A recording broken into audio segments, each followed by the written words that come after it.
Morning, everybody, and welcome to the annual public meeting, the annual members meeting of Lincolnshire Partnership NHS Foundation Trust. My name's Kevin Nokia and I'm the Trust Chair.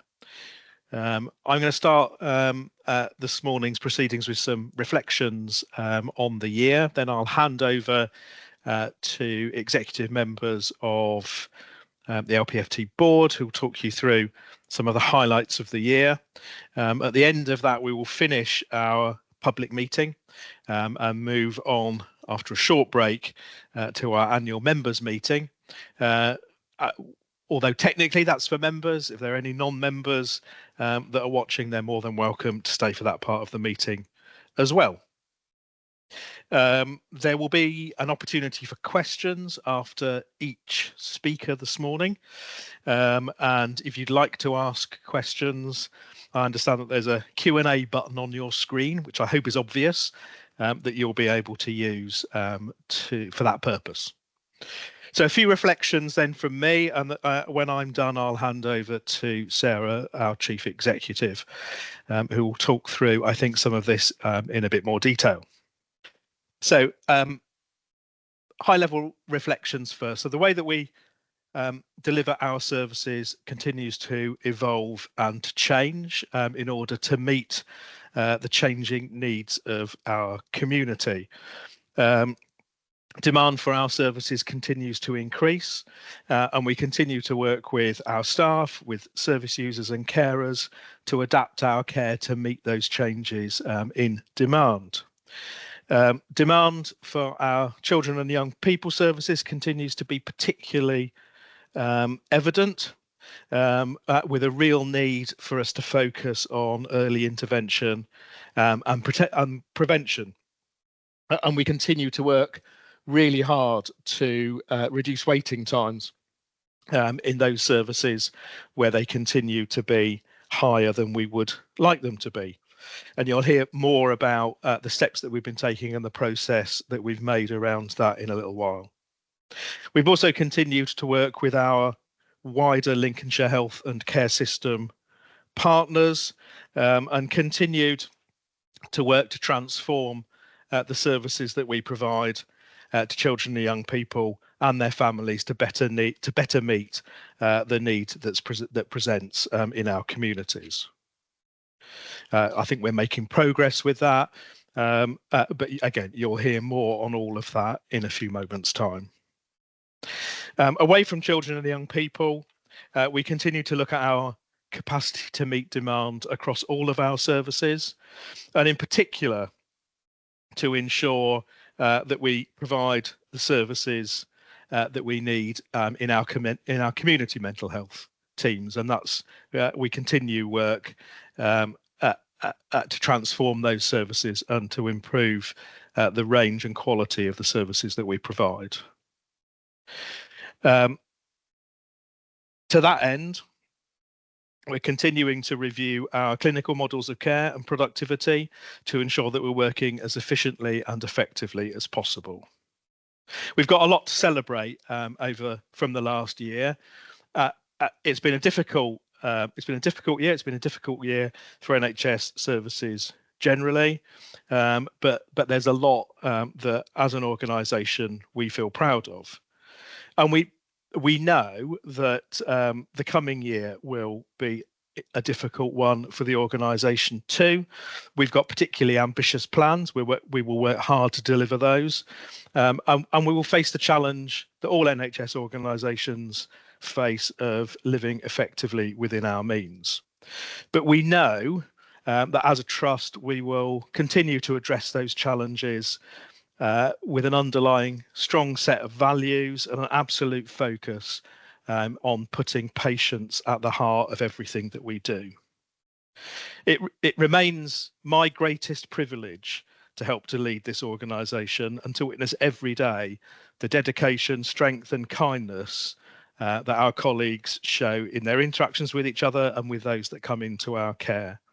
I'm immensely grateful to our local communities for their continued support of what we do, which we never take for granted. So a bit more then on some of the highlights of the last year. If we move on to the next slide, thanks. As I said, there's much to celebrate from the last year. We've introduced a range of new services that provide support in our communities to our service users, families and carers. We're providing more mental health support in schools. We've continued to expand the Virtual Autism Hub. We've launched a new digital therapeutic game for children aged 7 to 12 who are struggling with worries, fears or anxieties. That's called Luminova. We brought together our learning disability and autism support services under the new enhanced support and liaison service for people with a learning disability or our autistic autistic community. Struggling over my words there, apologies. We've been part of the national launch of the NHS 111 mental health option with a dedicated team of mental health professionals here in Lincolnshire. And as a consequence, we've been able to combine our urgent mental health phone lines for adults to just use NHS 111 as an easy to remember option for people that need that service. We've been able to expand our specialist eating disorder offer for people with mild to moderate eating disorders. We're piloting a new support offer with the Alzheimer's Society for people in Boston who may have been diagnosed with young onset dementia. And we've continued to support voluntary groups, community organisations, including Nightlight Cafes and our community connectors with funding for a range of new activities and groups. Next slide, please. We're also continuing to invest in really significant new facilities, particularly in Boston, where work's progressing really well on our new acute mental health ward at Norton Lee, which is planned to be completed by the end of the year and open to patients in spring next year, and we're on course to deliver that. I need to say a few words about changes to the board of directors. For the record, as it were. So over the last year, we've said goodbye to Dr. Kaval Patel, who was our Associate Non-Executive Director, who completed his term with us on the 3rd of December. We also said goodbye to Vijay Luthra, who was one of our Next Director scheme placements, who left us also at the end of December. But we've welcomed Helen Henderson, another Next Director who joined the board on the 1st of April. I should also note, and while he's still with us at the moment, and he's here with us today, our Chief Medical Officer, Dr. Girish Kunigiri, will soon be leaving LPFT for pastures new, and we wish him well for that, and we're currently recruiting a new Chief Medical Officer. So some final comments from me before I hand over to Sarah. We launched a new trust strategy in 2024, and we've used that as an opportunity to refresh our values as an organisation. And we've undertaken a large-scale piece of engagement and co-production work with colleagues, with patients and with carers to revitalise the values of the organisation that imbue everything that we do. And we've been working really hard to embed those values across the organisation, because we are nothing if we're not a values-led organisation. You'll see throughout today's presentation, I think that we've got lots to be proud about, lots to celebrate in the way that we've delivered the first year of that strategy. And I hope you'll see too how those values are woven through all of our activity and all of our plans for the coming year. With publication of the new NHS 10-year plan and some of the challenges that face this trust and NHS organisations across the country, challenges around resources, challenges around demand, challenges around transformation, you'll see some of those challenges come through in the ambitions that we have for the organisation, but everything that we do will be instilled with the values which as an organisation articulate everything that we do and help us to deliver what is still our underlying vision, which is to support people to live well in their communities. So that's the end of my general comments on the past year. Before I hand over to Sarah, I have to seek approval for the minutes of the last public meeting. So if there are if there's anyone that doesn't want me to sign them as a true record, then please shout, because otherwise I will shout virtually, because if you shout literally, I won't hear it. But if there are any objections to me signing the minutes of the last meeting, then please let me know. Otherwise, I will sign them as a true record.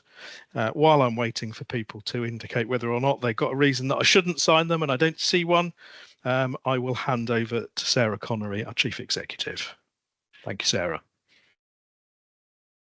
Thank you very much, Kevin. Thank you everybody for joining us today. My name is Sarah Connery and I am the Chief Executive here at the Trust, and I'm going to talk a little bit today around our performance in 2024-2025, but also take a moment to pause and consider the new financial year and what we're aiming to achieve, as well as a bit of a future horizon scan as well in terms of the coming 10 years. So next slide, please. So first of all, I think it's really important that we just have a feel for the context of the operating environment that we're in terms of how busy we are. So just for information, the general practice registered population of Lincolnshire is around 825,000. And as you can see, we have patient contacts, that's face-to-face patient contacts, of nearly 175,000 in the year, and overall patient contacts of 411,000. So we do aim to offer choice to all of our service users in terms of how we are engaging with them. Some people prefer digital means, so we try and make sure that we offer that choice. When compared to 23-24, there has been an increase in patient contacts, which I think is a reflection of our positive recruitment position that I know Amy, our Chief People Officer, will be talking a little bit about in a few moments, but also a reflection of our ambition to increase our productivity post-COVID. We're also making steady improvements in our data quality, which is something that many mental health trusts are also working hard on, because we want to make sure we've got a really clear picture of our performance so that we can benchmark accurately with other providers in the NHS. Next slide, please. So in terms of our performance, I'm very proud to say that our National Health Service Oversight Framework rating last year was segment 1, which is the highest that it can be. This is in recognition of our high performance across a number of areas. Not everything, so in balance, in terms of the rating, it considers people performance, operational performance, financial performance. I do want to take the opportunity to thank each and every one of our fabulous staff who have helped us to achieve this position. However, as some of you will have seen from recent media coverage, the new National Performance Framework announced early this month, our score has unfortunately reduced with some of the metrics being used. This is mainly because we're planning a financial deficit for 2025-26, and therefore our score is capped at a 3. And because of this, we're about mid-table on the league tables published.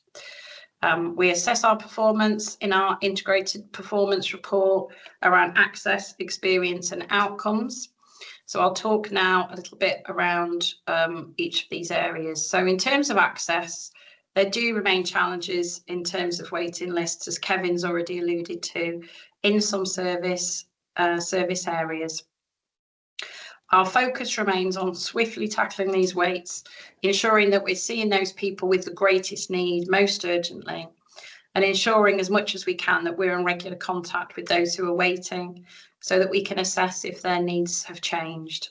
As part of this, we do provide signposting and resources where it's appropriate.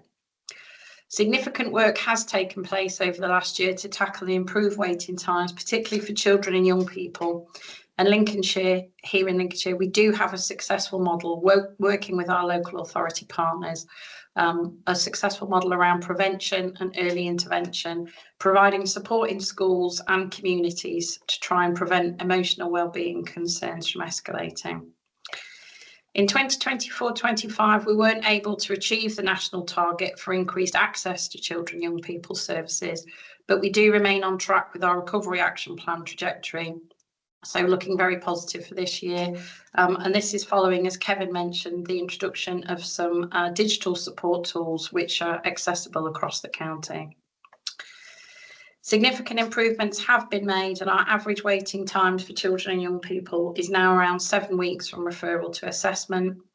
And anyone waiting for services has contact at least once a month from a member of the team to monitor any change and share useful guided self-help resources. We are part of the Lincolnshire Health and Care System, and I'll talk a little bit more about that in terms of our partnership working. We work really closely with primary care, and I'm pleased to say that we did achieve in the last year our dementia diagnosis rate, which is a national target of 66.7%. We started the year at 65.7 and ended the year at 68.2%. So real positive progress. We continue to see growing numbers of people accessing our services across community mental health teams, as Kevin has said. And Lincolnshire Talking Therapies consistently continues to meet the target of 75% of people commencing treatment within 6 weeks and 95% within 18 weeks. Our early intervention in psychosis team are also consistently hitting the national target for waiting times for people to start treatment within 2 weeks of referral. We've also been successful in achieving our local targets in terms of the number of people accessing our perinatal services and also individual placement support services, which helps people with mental health issues to access and retain employment. Regarding autism diagnostic waits for adults, excuse me, we did receive some additional one-off funding in 23-24, which meant we were able to reduce the waiting list size by 40%. That's something that we talked about at last year's APM. However, the additional funding did not continue into 24-25, and there has been a 25% increase nationally in the number of people on a diagnostic waiting list. So with this increased demand and reduced capacity when compared to the previous year, has sadly meant that we have had a challenge in terms of meeting our waiting time performance there. We are working as closely as we can with our commissioners to try and get that waiting list down as soon as we can. As Kevin mentioned, financial challenges across the system as well as within our organisation also continue to be tackled. Meeting financial balance is a challenge for us all, and our CFO, Mark, our Chief Finance Officer, will talk a bit more about this later on, including inflationary and operational challenges. So in summary, around performance, demand for some service sadly does exceed the capacity of the service that we're able to deliver. We have had successes in recruitment, but there do remain pockets of workforce challenges, particularly in very specialist roles. We have continued privacy and dignity issues around our dormitory accommodation, but brilliantly, as you heard from Kevin, this will be resolved once Norton Lee opens. We need to make sure that we've got accurate and effective data, to make sure that we've got the right information going to the right teams, to make sure that we're responding as quickly as we can where we've got an issue, and being able to deliver the ambitions in our trust strategy in a financially and operationally challenged environment. Next slide, please. In terms of changes to services, we did talk at last year's annual public meeting about the temporary closure of the Manthorpe Centre in Grantham. We've continued to consult with the public and stakeholders about the future of the centre, and this completed in May of this year. Not just the future of the centre itself, but the dementia home treatment team pilot that has been going on while the centre has been temporarily closed. We're just in the process of analysing all the feedback received, and this is now going through our internal and commissioner governance structures for a final decision. We expect to be going back to Lincolnshire's Health Scrutiny Committee in October. We were absolutely delighted to reopen our psychiatric intensive care unit at the Hearts Home Centre in June last year, following a temporary closure due to staffing and estates issues. It's so important that we can support male patients who need intensive care close to their home and loved ones rather than having to go out of area for their support. Next slide, please. So in terms of partnership working, we are a partnership trust, the clue's in the title of LPFT, and we take our responsibility to be an effective system partner very seriously. Working together is one of our trust values, and from day one of our staff induction through to individual annual appraisal, we keep coming back to that ethos with all of our people. In terms of our Lincolnshire Integrated Care System, we work hard with primary care colleagues, with our commissioners, with our voluntary, community and social enterprise sector, Lincolnshire Community and Hospital Group colleagues, the police, the council, district councils, local authorities, to try and ensure our pathways are as integrated as we can. We don't want patients to see the joins. We want them to feel at the centre of service delivery. We don't always get this right, and there is much to do, but using a co-production approach with service users and carers, and importantly, allowing our clinicians the capacity to engage with their peers around improvement and learning means that we are seeing great progress. For example, with psychology support for cancer patients, talking therapies for those with long-term conditions, and we're piloting a one-stop shop dementia assessment pathway to make sure that people have a really great patient experience. We're also working with primary care and the ICB to support people with severe mental illness or a learning disability to access their annual health checks. We've got to continue to drive this work forward if we're going to reduce the health inequalities that we see in our population. I continue to chair the Mental Health, Dementia, Learning Disability and Autism Alliance, and earlier this week we presented our annual achievement to the county's Health and Wellbeing Board. These include working with the voluntary, community, faith and social enterprise sector to continue to grow our local community assets, which is really important in a rural county like Lincolnshire. We're working with public health to deliver on the county suicide prevention strategy and working with our county council to increase children and young people's access to support in schools. We have a real strong dementia prevention ethos, so a real key role in educating the public on what they can do to protect their own brain health. We've also continued to lean in strongly to the East Midlands Mental Health and Learning Disability Alliance. This is an alliance between ourselves and the other 5 main mental health providers across the area, which doesn't only cover Lincolnshire, this covers a whole 5 million population across the East Midlands. We each host a specialised mental health service that covers the whole population.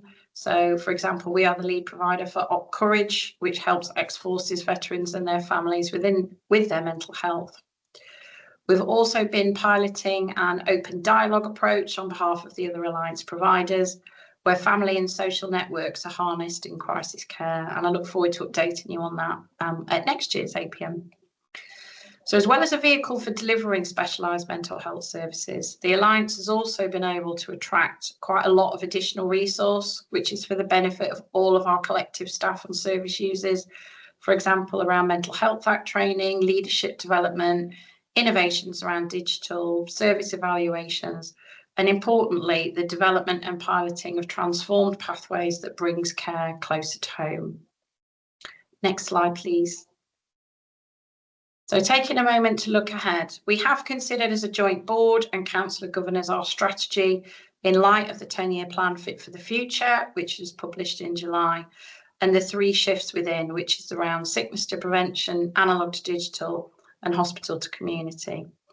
It's fair to say the ambitions within the 10-year plan are completely aligned with our trust strategy, and what you've heard and will hear today demonstrates that we're already delivering many elements of that already. What we need to do is to ensure we continue to deliver our ambitions, working with our service users and our carers and the general population, but within our very real financial constraints. We want to ensure our models of care are fit for purpose, person-centred, trauma-informed, productive, but most importantly, making a real difference for people. We want to continue to play a strong role in our health and care system, linking up more effectively with system partners, in terms of supporting people with wider determinants for mental health, so that hopefully fewer people in the future will actually need to use our secondary care services. Finally, from me, it's fair to say we are operating in a very challenging and uncertain environment where we need to stay really focused on our service users and carers, despite all the structural change that we know is taking place currently in the NHS. Our vision remains to support people to live well in their communities and to deliver this through our values, which is more important now more than ever before. So I will stop there, and I'm handing over to Amy Beaton, who is our Chief People Officer, but there is time for questions if anybody has them.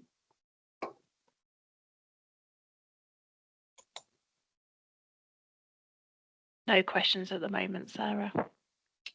Thank you, Jo. So I will now hand over to Amy Beaton, who is our Chief People Officer, to talk through our people strategy. Thank you, Sarah. Yeah, as Sarah says, I am Amy Beaton, Chief People Officer, and here to talk to you today about the outstanding people pillar within the trust strategy that Kevin said we introduced in 2024. So next slide, please, Jo. So this is a summary of our outstanding people pillar. We have completed year one of our work towards our ambition and strategic priorities, and I'm really pleased to be here today to give a flavour of the progress in 2024. And as usual, we've grouped the progress under the 4 headings of recruiting, valuing, developing and retaining our staff. Next slide, please. So, as usual, I'm just going to take some time to highlight what we've said it is like to work at LPFT. So this slide references the NHS People Promise, and the National Staff Survey enables us to gain a picture of how we view working for LPFT in relation to these 7 promises, and there's a further 2 measures around morale and engagement.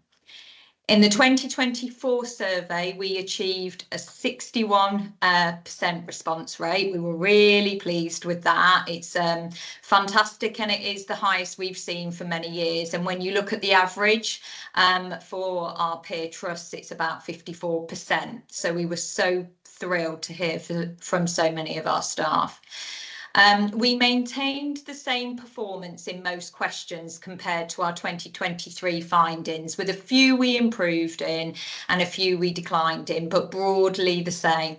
And whilst here at LPFT, we have always been keen to develop our own ambitions and not get too distracted with benchmarking data, the benchmarking data does have a role to play in reviewing our performance. So when compared to our peers nationally, so other mental health, learning disabilities and autism trusts, we ranked first across 5 of those domains. So we are compassionate and inclusive, we are recognised and rewarded, we work flexibly, we are a team, and then morale. And when you compare us with all 210 NHS providers nationally, we still maintained that first ranking for 3 domains.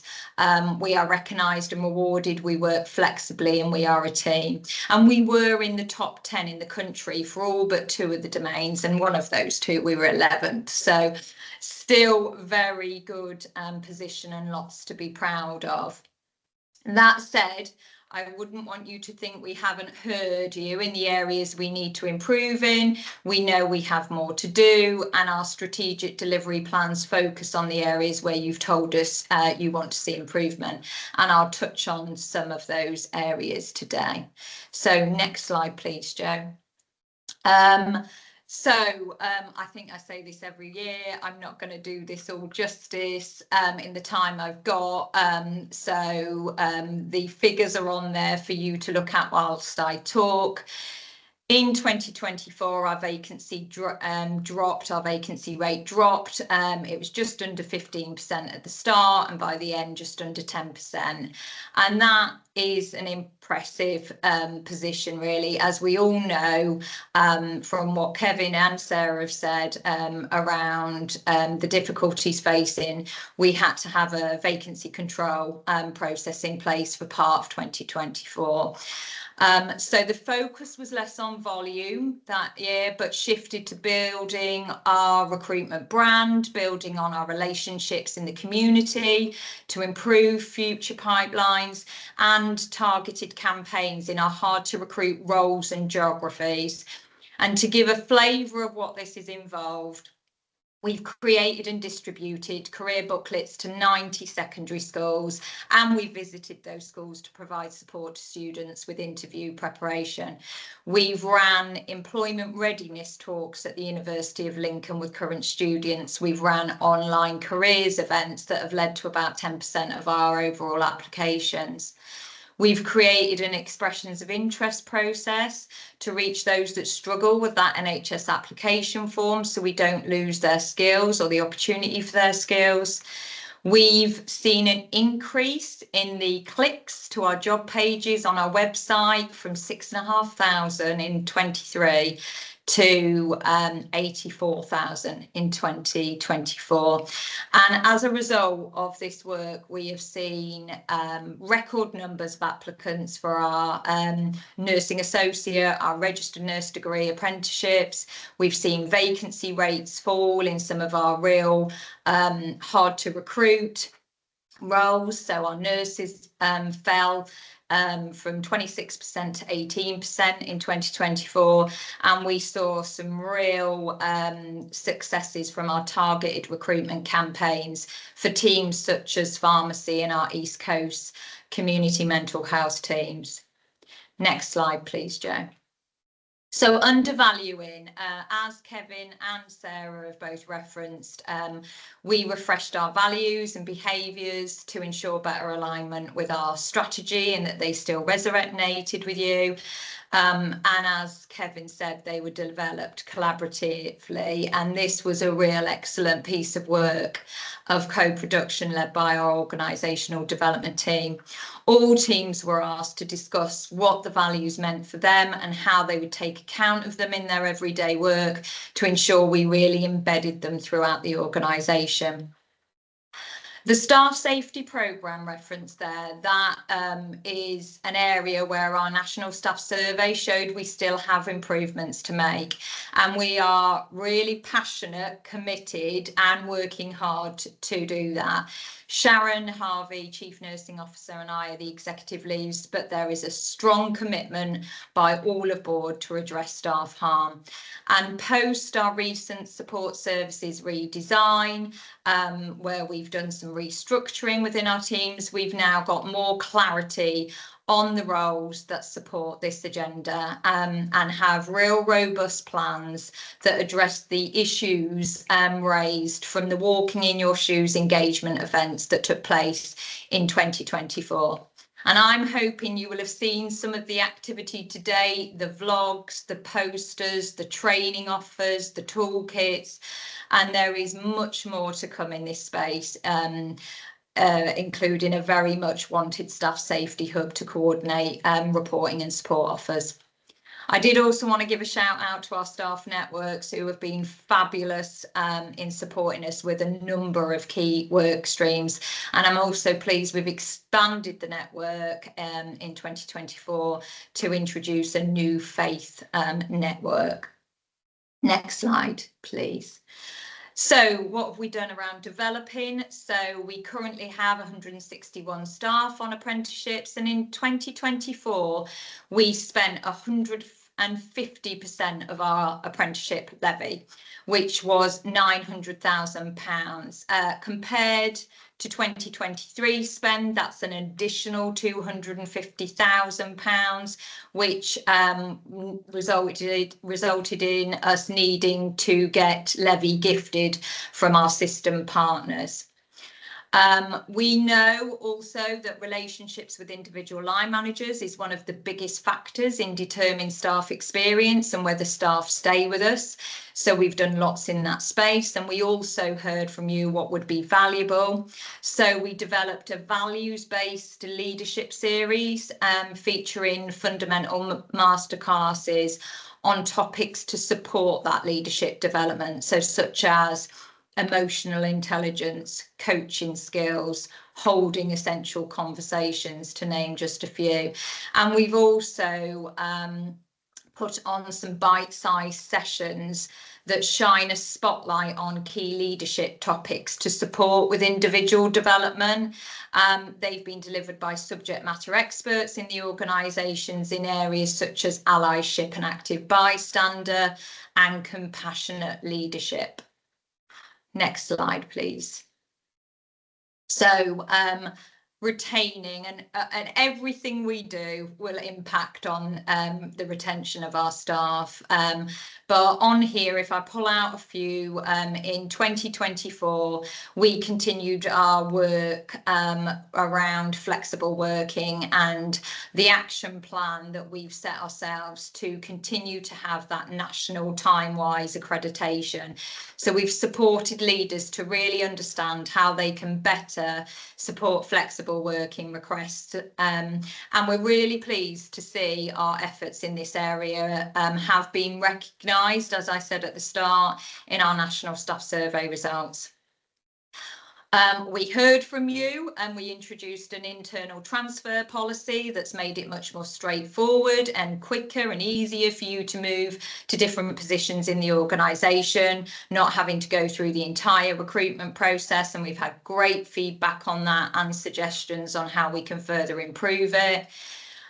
Really importantly, we heard the need to launch a reasonable adjustment toolkit and a workplace wellbeing passport. With the help of our staff networks, this was possible. And it is they're great tools for encouraging that open and supportive conversation between colleagues and their line manager. The passport means staff do not have to repeat everything as they move in the organisation or their line manager changes. And we have seen through the introduction of these how simple workplace support can have a positive impact on people's wellbeing, experience and performance at work. So whilst it's difficult to show direct causal links between these interventions and our turnover rates, we have a degree of confidence they've had an impact and a help to sustain that reduction in turnover that we saw in 2024. So that's it from me. I'll invite any questions.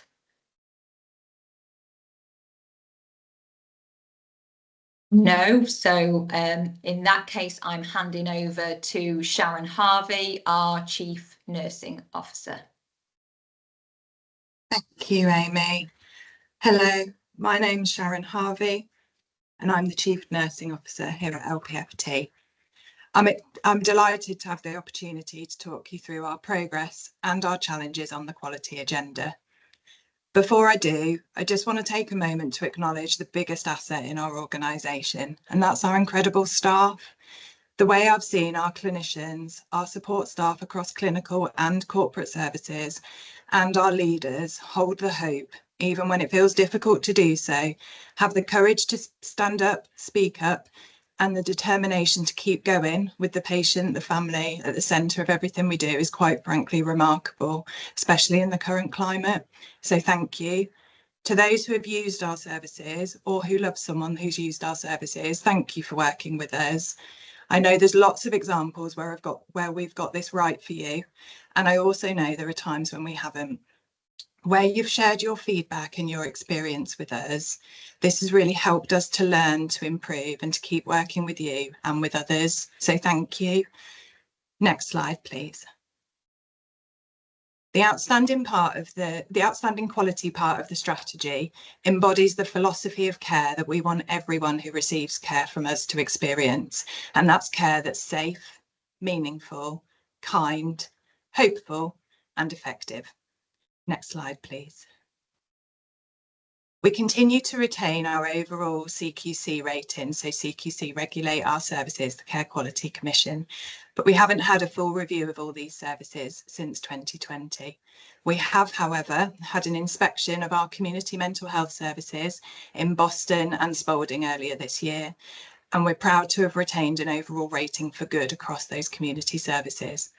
The Trust continues to receive Mental Health Act monitoring visits by the CQC, and they're to ensure we're fully compliant with our duties and responsibilities under the Mental Health Act. In 24-25, we had 9 types of these inspections. We've more recently had an inspection of our adult acute and rehabilitation wards, and we await the final report and publication of these inspections.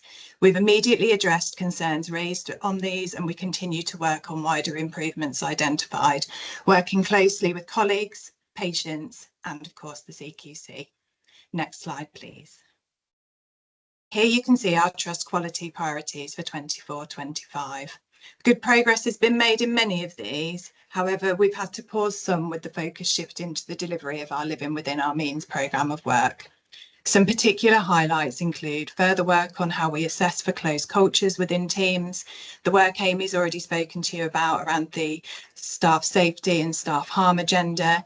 Our newly refreshed values are also supporting our culture of civility, respect and kindness. We've continued our pilot of the Every Voice patient guardian role alongside NHS England, and we're really pleased to have been able to make this role a permanent feature in the organisation moving forward. The Every Voice patient partners have done some amazing work around hearing the voice of people in our inpatient services, including the 10 ward round standards that have been launched and rolled out across the Trust after feedback from patients, service users and carers that the current format just wasn't working for them, and all of our inpatients had a chance to contribute to their development. 3 of our patient partners have completed quality improvement practitioner training, and they've used this training to lead independently on projects within the organisation, including a What I Wish I Knew Before Coming Into Hospital leaflet to support those to understand what inpatient services will look like on your first admission. We continue to work to embed the new patient safety incident review framework and to ensure duty of candour and involvement of service users, carers and family in this process and in the learning from incidents. With our dual diagnosis work, and by that I mean where there's some mental health conditions and substance use, we continue to review our staff training, working closely with the Lincolnshire Recovery Partnership, and we're integrating outreach workers into Trust services to support the upskilling of our staff. We've got working groups established to encourage and share learning across making our services more accessible, ensuring reasonable adjustments, and we're also reviewing the process for identifying people with additional needs on our clinical systems. For example, if you have a learning disability, are autistic or require reasonable adjustments for other needs. Next slide, please. The quality priorities for 25-26 are detailed on this slide with clear links to strategic objectives. Work around each of them is already underway. You'll see there are less priorities than last year and that they're more clearly defined and directly correlate to the Trust strategy. This is action taken by the Board of Directors with support from the Council of Governors following engagement and feedback from our teams in early 2025. Next slide, please. We regularly ask our service users to complete the Friends and Family Test, which is a nationally mandated test for everyone receiving NHS care. In 24-25, we received 6,700 completed surveys, and average 92% of people who rated their experience as either good or very good. We also undertook a regular survey with our carers. For this, we received 316 responses, and 85% of these reported either a good or very good experience. Each year, there's also a national community mental health survey, which invites anyone accessing community-based services to respond and share their experiences. In 2024-25, we were really pleased to see an increase in the response rate to 24%, but we know there's much more to do there. Our Experience of Care team also receives complaints and compliments, and you can see on the screen how many of those we've received last year. For complaints, our 3 key themes were around communication, values and behaviours of our staff and access to services, and this has been the same theme for previous 4 years. The team also support with advice and liaison and seek to help resolve issues within 3 working days. Last year, we received 152 queries through this route into the organisation, and only 11 of those were escalated to more formal complaints where we couldn't resolve the issue. Next slide, please. I just want to take a moment to talk to you about some of our changes in our safeguarding team and our approach to safeguarding. Over the last year, we've established a dedicated safeguarding hub, which looks to bring together safeguarding, public protection and mental capacity functions. We wanted to do this to establish a more streamlined referral and advice pathway for our frontline staff, to reduce duplication, make it quicker to get the support that people need when they need it, and to reduce delays, particularly in relation to domestic abuse. The added benefits of this model for us have included strengthened oversight of incidents, stronger partnership working, and ultimately have ensured the team are able to focus their specialist expertise where it adds the most value. Next slide, please. During 24-25, we've launched our professional councils in nursing, allied health professionals, social work and psychology in the psychological professions. Each council's purpose is to amplify the clinical and professional voice, strengthen the connection between strategic decisions made at the top of the organisation and the realities of the frontline care, and also to make sure that each profession feels valued in its own right and that the standards of each profession are maintained and upheld. I want to also take a moment to share that LPFT continues to hold the Triangle of Care accreditation, and this accreditation is evidenced each year through making sure carers are identified early in their care journey, staff are trained and confident in engaging with carers, clear policies around confidentiality and information sharing, dedicated roles to support carers, that carers receive tailored inductions to services and the relevant information, and that there's a variety of support services available. Supporting our carers is incredibly important to us. There's always more work to do, but we're really proud to have maintained this. Next slide, please. Co-production, involvement and partnership working with people with a lived experience features heavily in our strategy. And whilst there's always more to do, we've already got some incredible examples of true partnership working with lived experience across the Trust. We've established a new Council of Lived and Learned Experience, which launched on World Mental Health Day last year, and the Council brings together representation from each of the Trust's lived experience groups and from local service areas, and has a direct reporting line into the Trust Quality Committee, and it's sponsored by myself as the Chief Nurse. Some of our groups across the Trust have also been recognised in local and national awards for co-production over the last year, including our Building Together focus group, who have helped to design our new adult acute wards in Lincoln and in Boston. They won the Service User Engagement category at the 2024 Design in Mental Health Network Awards, and were joint winners with the Every Voice Patient Partners for the Co-Producing Together Award in the 24 Lincolnshire Care Awards. The Every Voice Patient Partners were also recognised at the National Lived Experience Awards in the Patient Choice category last year, and have been there again only this week, where they were finalists in 4 categories and a winner in the People's Choice Award. We continue to expand our lived experience roles across the organisation, and in addition to our lived experience lead for quality and lived experience lead for culture of care, we're currently recruiting a lived experience lead within experience of care too.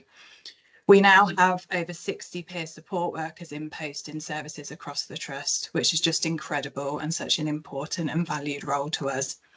People with lived experience continue to be involved in a number of our service areas, including quality improvement projects, recruitment, training, co-producing courses with the Lincolnshire Wellbeing and Recovery College.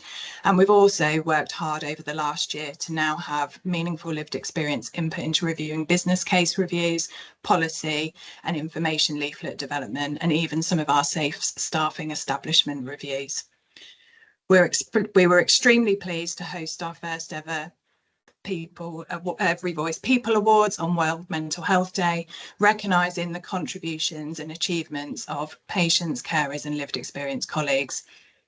This was a fully patient-led event with all the planning, including sourcing suppliers, negotiations, judging day planning and sourcing of external lived experience judges, making gift bags and supporting with making the afternoon tea. All of this was done by patients and people with lived experience.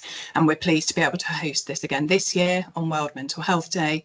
And the patients are currently fundraising to raise funds for next year's events. Next slide, please. Finally, I want to tell you about our Releasing Time to Care work. So we've launched a programme of work aimed at streamlining paperwork and processes to give time back to care. This work stream is focused on reducing any duplication, cutting administration that doesn't add clinical value or isn't required to meet statutory requirements. And by simplifying these processes, we're aiming to save time, energy, resources in order to release that time to provide care to and with our patient service users and families. We'll continue involving colleagues and those with a lived experience in shaping the ideas, with regular opportunities to share the feedback and drive improvements. Two of the high priority areas of work in this work stream are around personalised risk assessment and personalised care planning. At that point, I'll pause for any questions before I hand over to Mark Platts. Nothing at the moment, Sharon. Thank you, Jo. In that case, I'll hand over to Mark, our Chief Finance Officer. Excellent, thanks Sharon. Good morning everyone. So I'm Mark Platts, I'm the Chief Finance Officer for the organisation, and I'm here today to talk through the best use of resources pillar of our strategy, and also go through the formal annual accounts headlines from our annual accounts submission. So in order to support our staff to provide the best care we can to our patients, it's really important that we make the best use of the resources that we have available to us, whether that's the financial resources that we invest, whether that's the estate resources that we utilise on a day-to-day basis, or the digital resources that we continually try and evolve and adapt to further streamline processes. It's really important that we make the best of those to really enhance care to both today and also future-proof into the future as well. So in terms of the summary for the year on the next slide, if that's okay. Thank you. We have met our financial obligation and we have reported a financial surplus for the year. I will go into a bit more detail around this on later slides, but that's a positive point to note for the year. And we do also continue to invest in our estate to improve service provision. So as I mentioned, it's really important that we do continue to really bring our youth resources to life, and the cash that we have in the bank, really invest that and help continue to provide our estate. We had the successful opening of Ellison Castle in the previous year in 2023, and we've done a lot of work this year developing Norton Lee, and as importantly, enhanced on some of our sustainability investments around solar panels and other areas. So some really positive investment there as well. Another really positive area for the year is working alongside our Integrated Care Board and local system partners. We've all collaborated and continue to make sure that we deliver services in line with our mental health investment standard, which is a national driven target that we operate within as well. So again, working together, we've strived to make sure that we make the best use of every single pound of investment that we have in our services moving forward. However, it is important to note that LPFT as an organisation is exactly the same as us as individuals, and we are not immune to facing inflationary pressures. Sarah mentioned it in her intro earlier on. So as an organisation, we are continuing to find ongoing cost pressures, whether that be around the cost of utilities, so the gas and the electric that we all face at home, the cost of food. Really important that we support our patients to have full nutritional value meals and work on that, and other areas of cost around our service delivery, whether that be supporting our staff through pay awards or other areas. So our operational costs are increasing and have done during 2024-25 and will continue to do so into future years. But I'm going to come on to that in a bit more detail later on. If we can just move on, Jo. Thank you. So in terms of highlights for this year, we've had some really increased control over our procurement contracts and budget management. So as I mentioned, a really important part of getting the most out of our finances that we invest is to understand what we're spending, where we're spending it, and how can we make that even more efficient moving forward and really bring that investment to life. So some great work there, working with our commissioning colleagues and working through contracts to really make sure that we can put funding where it's needed and help invest as we can do. Increased solar energy and electric vehicles is a really important part of delivering the Trust Green plan, and also aligned to the 10-year plan around sustainability and where we want to go as an organisation. So we've had a number of areas of investment in the year, including investment in our solar provision. And certainly over the last couple of months, we've seen some of our wards operating completely on solar energy, so not even taking energy off the grid, which is really important to see, and that's saving us money. So every piece of energy that we have from the solar and from the sun, we're not buying, which means we can reinvest in staff moving forward as well. So really important part for us to continue on that journey during future years as well. Continued improvement in our building compliance. So we need to make our buildings as safe as we can to make sure that all of our services and teams and patients and anyone that's in our building locations are safe and they are in secure environments and not worrying about any issues around that. So we've done a lot of investment in our building safety over the last 12 months during 2024. And I'm pleased to say that we're improving on an ever-improving basis our compliance around understanding that to make sure that we can be safe moving into the future as well. So really important area around our data. So really important that we measure what matters. And actually, as important is that what we do measure, we make matter. So it's really about getting the right data so that we can bring that data to life and share it not only with our clinicians, but also with our patients to really help us make sure that we can inform our decision making and bring some of those clinical care pathways up to speed and really everyone be engaged in recovery during looking at the data and understanding our patient journeys. A significant area that we're looking at and we started investment in during this year was our patient engagement portal. So this portal is going to be a really important part of our future ambition around, enhancing our digital provision and moving away from the analog care that Sarah mentioned earlier on. This is about bringing all of our patient data together, not only mental health data, but also physical healthcare data, working with our partners, and it will all bring it into one place that our patients can have that single point of access to through the NHS app that we're all getting more familiar with and is a really key part of the 10-year plan that the NHS have come out with moving forward. So we're well onto that journey and I look forward to future annual public meetings updating further on that one as well. Really important though, that whilst we're doing all of that, we remain safe and we keep our systems and our data and our processes as safe and secure as possible.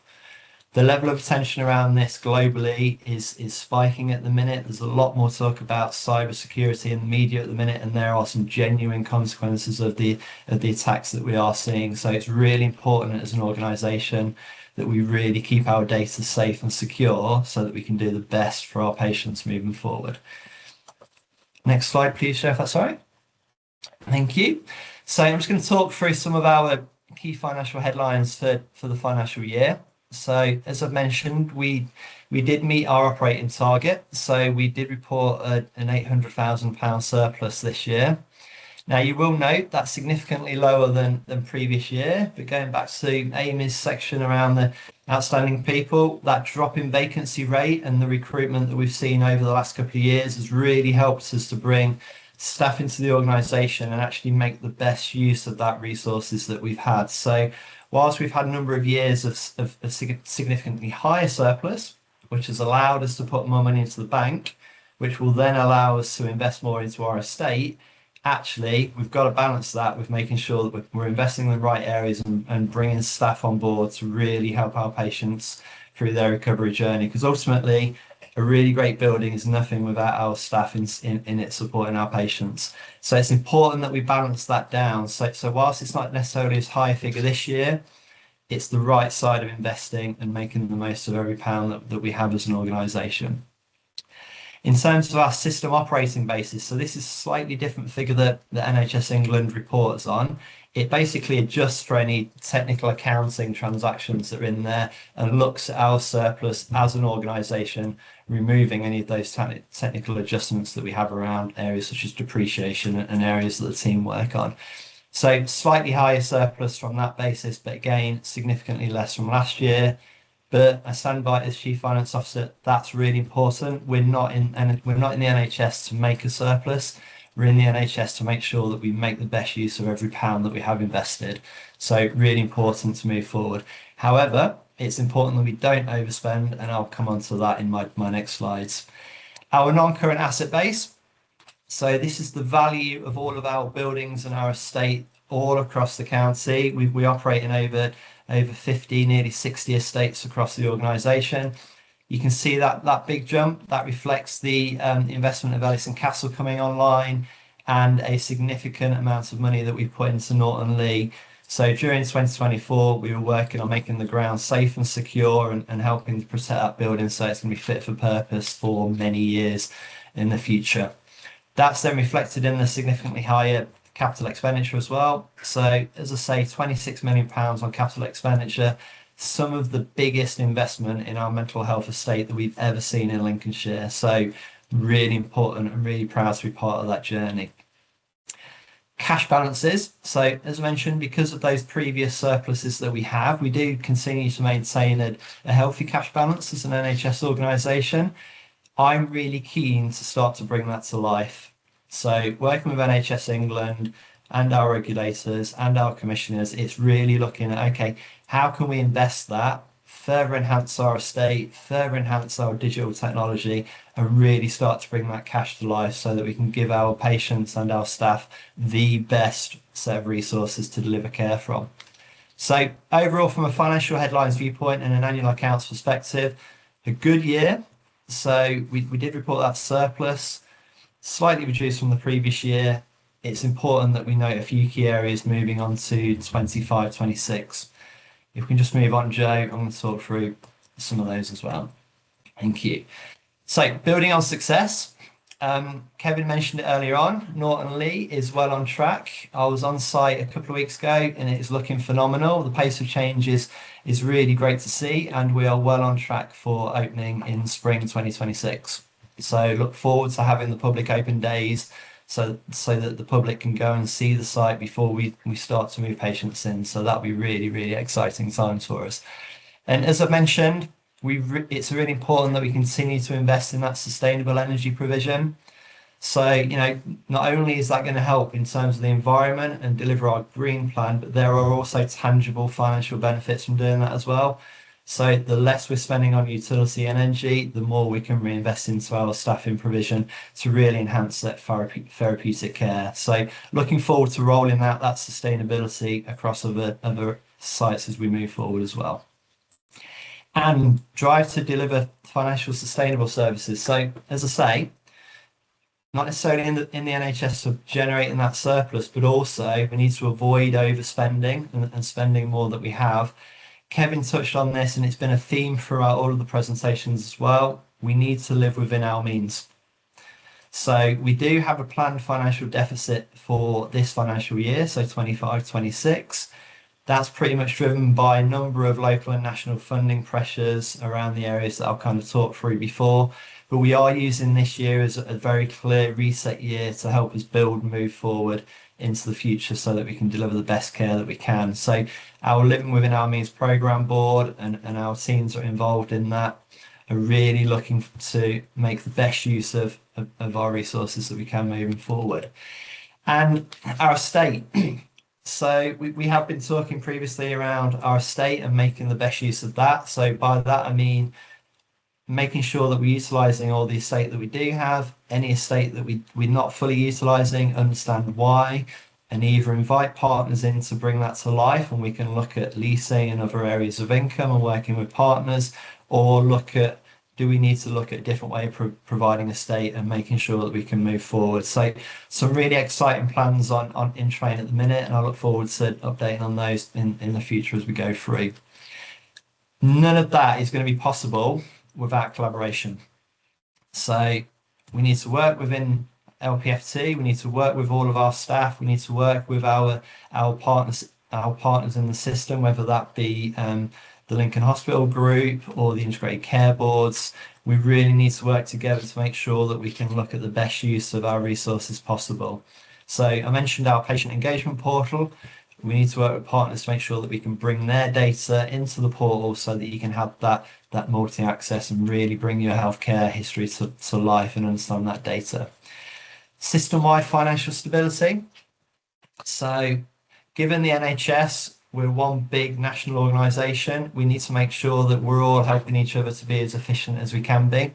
So LPFT's success on its own will not necessarily help generate the best healthcare globally across the nation. So we really need to work with our system partners to understand where we can work together on things, whether we can look at economies of scale or where we can support by offering out advice and bringing advice in where we can look at improving all of our processes and moving forward.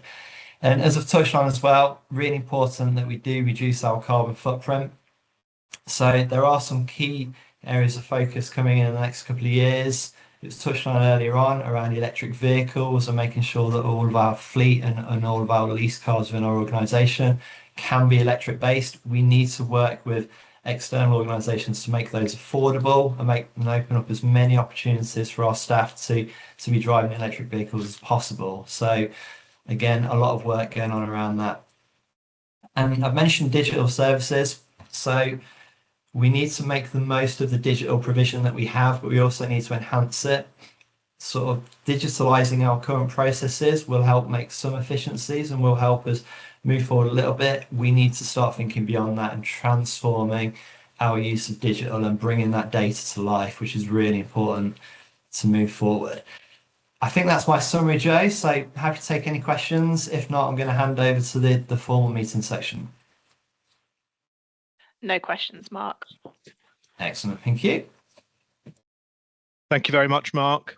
Just a few closing remarks from me. First of all, I'd like to thank exec colleagues who've very ably summarised the Trust's activity and progress over the last year. Thank you very much. I just want to say a few other more general thank yous. I want to say thank you again to all of the Trust staff who continue to work with huge compassion, care and dedication to what they do.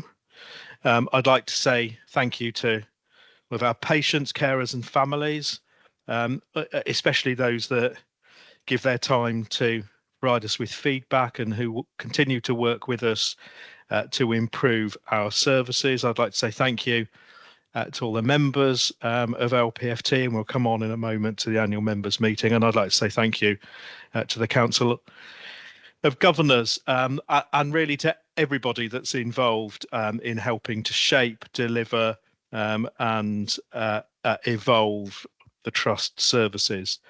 So final comments, as an organisation, we remain absolutely committed to improving the quality, accessibility and care and the care of the services that we provide. We'll continue over the coming year to work to put patients, carers and families absolutely at the heart of everything that we do, and to be true to our values as an organisation. We face a challenging year, but I'm sure that if we keep those qualities at the heart of what we do, we'll be able to report in a year's time of future continued progress and success.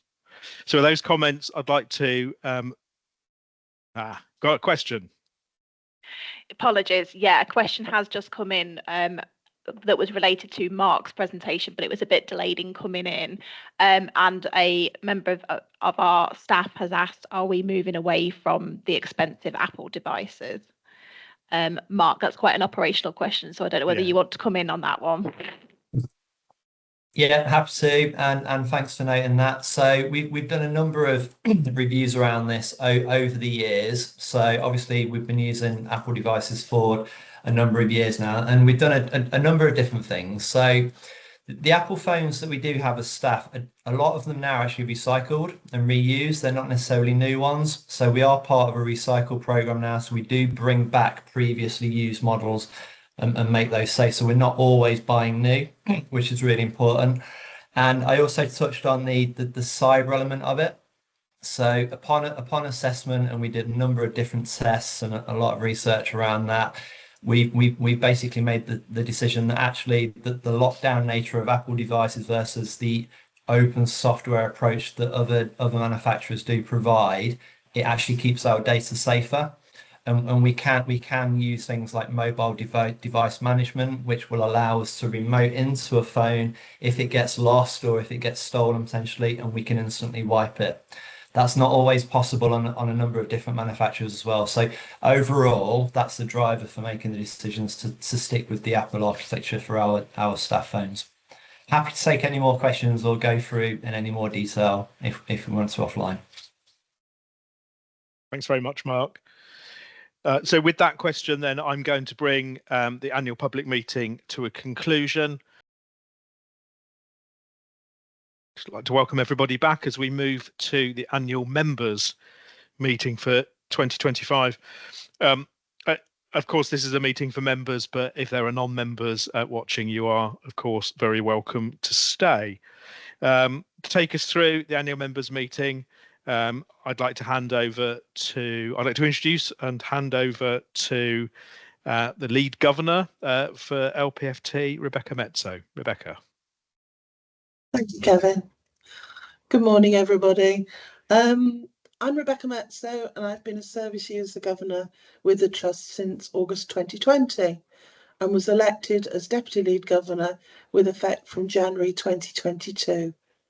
I was then elected as the Lead Governor in October 2024, following a period of acting up in this role. During my time as a governor, I've sat on a number of recruitment panels and been the governor representative on the Trust Cost Improvement Panel, as well as represented service users at various meetings and events. It's my job today to tell you about the work of the governors. Next slide, please. The governors are all members of the Trust and all volunteer their time. The service user, carer, public, staff governors are elected from the membership of the Trust. We also have some governors appointed by organisations who work most closely with the Trust to deliver care for people with mental health and/or learning disability needs. Governors have two main duties. One is to represent the membership and the wider public, and the other to hold the Board of Directors to account for the performance of the Trust via our non-executive directors. Next slide, please. So our duties. To ensure we carry out the two duties I've mentioned, governors attend a Council of Governors meeting, where those duties form the most important parts of the agenda. As well as doing this, the governors give their views to the Trust to ensure the needs of the public are included in the Trust strategic plans. We're given the opportunity to read and comment on the Trust's annual report and accounts so that we can understand where the Trust is doing well and challenge any areas of underperformance. Quality is an important part of what the Trust does, and as governors, we agree the Trust's priorities and review the annual quality report. As a Council of Governors, it is our responsibility to award the contract for the external auditors. As the only foundation trust within the Lincolnshire Integrated Care System, it's vital that in our role as governors, we do our best to represent the views of the people of Lincolnshire. Next slide. Membership. A moment ago, I mentioned the Council of Governors' responsibilities is to represent its members. Anyone can be a member of the Trust, and joining is easy. People just need to complete a simple application form. For those of you who are members, thank you. And for those of you who aren't, please sign up. It's easy to do, and details of how to do it can be found on the Trust's website, lpft.nhs.uk. On the 31st of March 2025, there were 9,424 members, and we will continue to recruit new members. Please do ask your family and friends to join as members of the Trust. Next slide, please. Governor engagement with members and the public.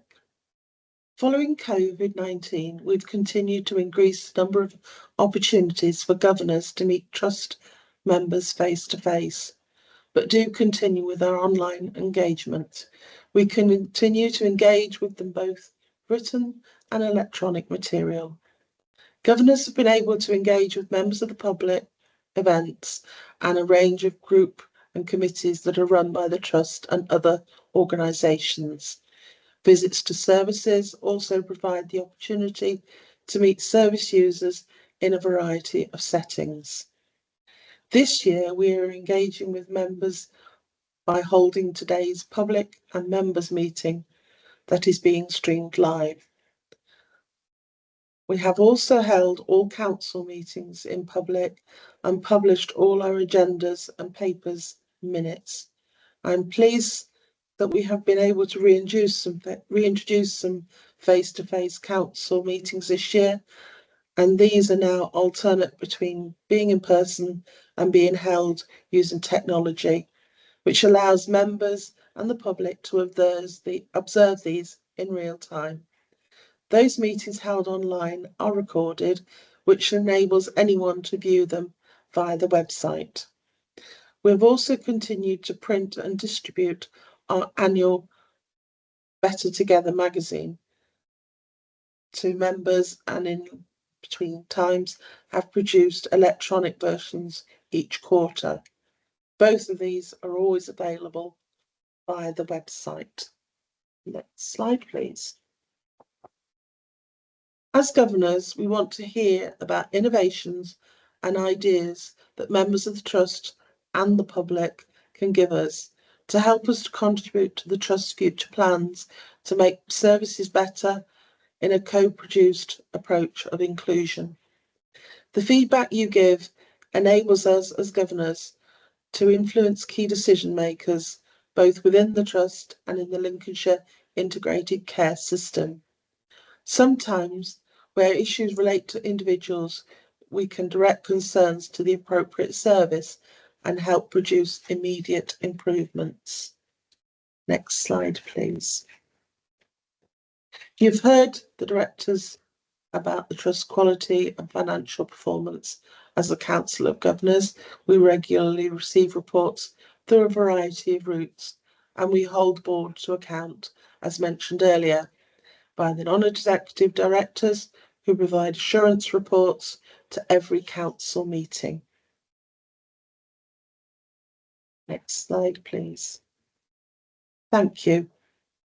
I would like to take this opportunity to thank you on behalf of myself and my fellow governors for joining us today and supporting the continued work of the Trust. I would also like to thank my fellow governors for the support that they've given me since becoming lead governor, and wish them well in their continued volunteering. Thank you. I'm now going to hand over to Karen Scott. Good morning, everyone. I'm Karen Scott and I'm the Trust Secretary at LPFT. It is my role today to provide you with some facts and figures regarding the Trust membership during 2024-25, and to also give you some information regarding the governor elections that were held in the reporting period and, importantly, the results of those carried out this summer. First slide, please. As the slide indicates, a number of proposed amendments were approved to our Constitution by the Council of Governors and the Board of Directors, and these included providing clarity on the action taken as a consequence of a governor not meeting their role and responsibilities, removal of the LPFT volunteer stakeholder governor seat, changes to job titles for members of the executive team to reflect the change of title from director to chief of, changes to titles of board committees and addition of the performance committee, providing clarity around voting and non-voting roles on the board of directors, and the increase of corporate services governors from 1 to 2 in order to be better representative. Later this year, we'll carry out the next review, annual review of the Trust Constitution, and we'll do that in consultation with the Council of Governors and the Board of Directors, as we always do. Thank you. Next slide, please. So our membership constituencies, we have 3 membership constituencies, as Rebecca mentioned: public, service user and carer, and staff. And the numbers on the slide represent the number of governors representing the members in each of those constituencies. There are also stakeholder governors who are appointed by a number of organisations who work most closely with the Trust. There are currently 26 governors in post, and in a later slide, I will confirm which seats remain vacant currently. Next slide, please. So Rebecca touched on our membership, and this slide sets out what that membership was by constituency as of the 31st of March 2025, compared to the same time in 2024. And as illustrated, there was a slight dip in the numbers of public and service user carer members over the year. However, the total number of members went up slightly due to an increase in the number of staff working for the organisation. And I want to mention at this point that any members that are currently watching this annual members meeting, you will have undoubtedly have received a letter from the Trust inviting you to actually reconfirm your interest in remaining a member. That has only gone to those members that have been registered as such for over 2 years, because it has been increasingly apparent that we are actually getting returned information. People registered maybe 10 plus years ago and are no longer particularly interested in being a member. So it's really important that we actually review that at a point in time, and that's currently being done. Next slide, please. We continue to recruit to our membership, and we would ask you to encourage your family and friends to consider becoming a member of the Trust. Benefits of being a member are broad, and members can choose to simply receive information about the Trust's activities, or they may wish to be more involved by expressing their views on how the Trust could improve local health services. And I think Rebecca very ably described the benefits that she has personally experienced of being a governor, and some of those examples of what she's become involved in. So our membership statistics tell us that women continue to be overrepresented, and this has been the position since we gained Foundation Trust status way back in 2007. We also have an underrepresentation of younger people on our membership, and continued efforts are made to try and ensure that our membership is as representative as of the population as possible.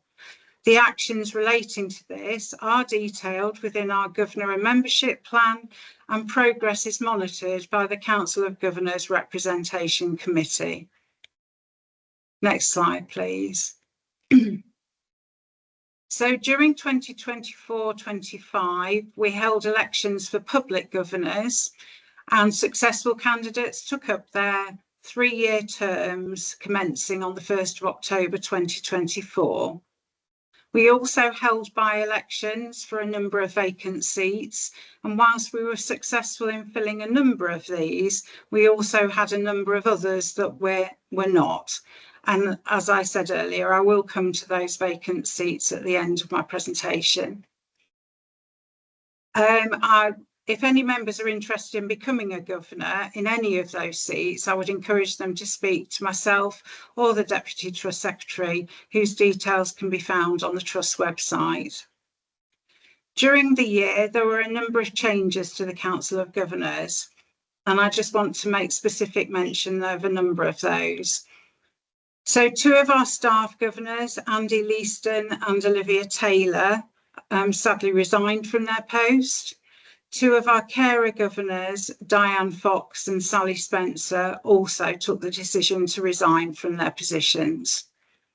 Following Lincolnshire County Council's election on the 1st of May this year, Councillors Colin Matthews and Robert Kendrick were replaced by Councillors Ingrid Sheard and Brenda Collier. Our NHS Lincolnshire Integrated Care Board stakeholder governor, Peter Burnett, left the organisation and was therefore replaced by the ICB, and the person that took up that position was Richard Eccles, who is the Chief Commissioning Manager for NHS Lincolnshire's ICB. I'd like to extend my personal thanks to those that served as governors throughout the year and for their contributions throughout their time in post. I wish them the very best for the future. Additionally, I would like to extend special thanks to Jackie Tyson, Staff Governor for Older People and Frailty Services, who has now completed 9 years service, the maximum time a governor can serve. Jackie's contribution to her governor role over the years has been significant, and her contribution will be missed by everyone. Thank you, Jackie. Next slide, please. It was with real sadness that in March 2025, the Trust was made aware of the death of Michael Reagan, who had been a long-serving service user governor with the Trust. Michael first became involved with the Trust in a volunteer capacity in February 2012, and in June 2017 was first elected as a service user governor. Michael was well respected and liked by all Trust colleagues who came into contact with him, but in particular by his fellow governors and members of the Board of Directors. I would like to formally acknowledge Michael's long service with the Trust as a volunteer and governor. His valuable contribution will be sorely missed. So before I announce the election results, I'd be happy to take any questions. Nothing at the moment, Karen. Okay, thank you, Jo. So if we could move to just a header slide. So elections for service user and carer governors were held this year, and those successfully elected will take up their governor seats for 3 years with effect from the 1st of October 2025. By-elections were also held for a number of other vacant seats. One governor, Stacey Marriott, decided not to re-stand in these elections, and we would like to thank her for her contribution during her time as a governor and wish her well for the future. So I'm really pleased to announce the results of the elections, which are as follows. There were 4 uncontested seats. General Carer constituency, Tracy Roberts was re-elected. Public, Rest of England, Alexander Eckersley, re-elected, but in a different constituency. Staff Adult Community, Jade Ainsworth, elected for her first term. Staff Older People and Frailty, Kathy Burton, elected for her first term. The service user and staff corporate seats were contested, and the results from this election are as follows. In the service user and carer constituency, Rebecca Mezzo, Alice Barton and Michelle Holness. Elected for their first terms were A.D. Trevelyan, Adam Page, Caroline Steeper and Daniel Cowling. In the staff corporate constituency, I'm pleased to say that Adrian Maddock was elected successfully. Congratulations to everyone on their successful election or re-election, and thank you for choosing to stand as governors. We look forward to working with you all. Thank you too to those service users and members of staff who stood in the contested constituencies. We hope that you will continue to show an interest in the Council of Governors and its activities. Following this election, we continue to have vacancies in the following seats: the Public Borough of Boston, the Public City of Lincoln, and we have 2 general carer and 1 young people carer vacancy, and lastly 1 staff vacancy in the older people and frailty division. If anybody, as I said earlier, is interested in becoming a governor, they should make contact with us, and at a point in time in the future we will make a decision about how we fill those seats. Finally, on behalf of the Trust Board of Directors, I would like to thank governors for their ongoing support of the Trust's work and contribution to its future development. Thank you. Happy to take any questions about any of the election results. Nothing, Karen. Okay, thank you very much. I'm just going to hand back now to our chair, Kevin. Thank you. Thank you very much, Karen, and thank you to Rebecca. And thank you again to all of our members and governors for the support and help that you provide the Trust.